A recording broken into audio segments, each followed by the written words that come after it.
È tornato a splendere il sole su tutta la provincia di Padova, dove restano visibili i segni del maltempo. I danni maggiori nella bassa padovana e sui colli. A Monselice tutte le strade sono state riaperte dopo la chiusura precauzionale seguita al crollo di un pioppo piombato sull'auto condotta da un 27enne della zona nella frazione di Caoddo.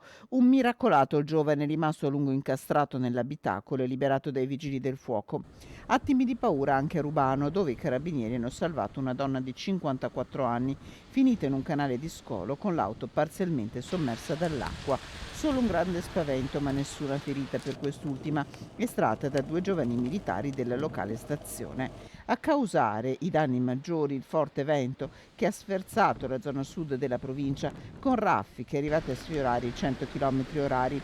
Sui colli, addio al mandorlo, simbolo di Fontana Fredda di Cinto Euganeo. A Padova, in protesta agli studenti universitari che hanno segnalato all'Ateneo infiltrazioni d'acqua in alcune aule della fiera e del complesso Papa Luciani.